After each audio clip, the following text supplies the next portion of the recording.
তো বন্ধু প্রায় 4:05 হয়ে গেল, খাবার টাবার দিয়ে বাড়িতে ঢুকলাম। আজকে হাতে একটু সময় নেই, কথা বলা তো বেরোবো একটু ঘুরতে, তাও তো বৃষ্টি লেগে যাচ্ছে।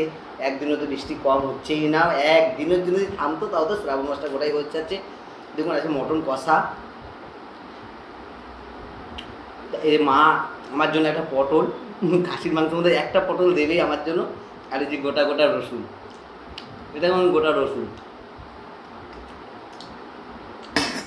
বন্ধু ভাতের দানা চলছে, আমার যা মাংস রান্না করে না, খাসির মাংস ফাটাফাটি তো ফাটাফাটি।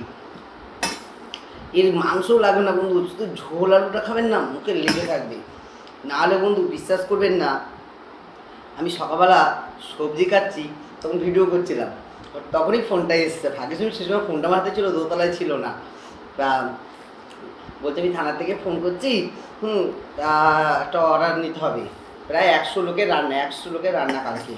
কিন্তু টেনশানে একটুখানি কেমন হয়ে যাচ্ছি, কেননা বাসমতি পোলাও তো, আর ওটা যে এত লোকের একজন 20 জনের 25 জনের পোলাও রান্না করতে খুব পারি, কিন্তু এত লোকের রান্না কোনোদিন করিনি। মানে পোলাওটা মানে অর্ডার দিই, 200 লোকেরও অর্ডার দিই, সেটা কোনো কথা হবে না, কিন্তু ভাত হলে কোনো ব্যাপার ছিল না। কিন্তু এই বাসমতি পোলাওটাকে নিয়ে টেনশানে মরে যাচ্ছি, আর কিছুতেই না। আর পনিরের কাশ্মীরের ওগুলো তো হাতে ফু দেওয়ার জিনিস, ওগুলো রোজগারের রান্না, কোনো ব্যাপার না।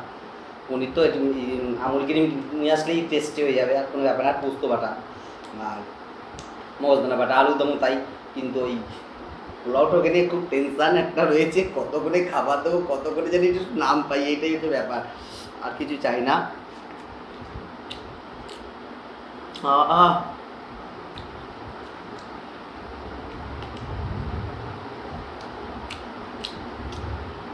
অসাধারণ রান্না হচ্ছে, অসাধারণ, মানে বলে বোঝাতে পারবো না বন্ধু, বলে বোঝাতে পারবো না। খাবে তো চলে আসো, টাটা বাই বাই, সবাই ভালো থাকো, শুভ দুপুরবেলা। মার হাতে মাংস বন্ধু একদিন খেলে না, যে খাবে বলে খেয়েছিলাম ছিলাম। টাটা বাই, মশাই ভালো থাকো।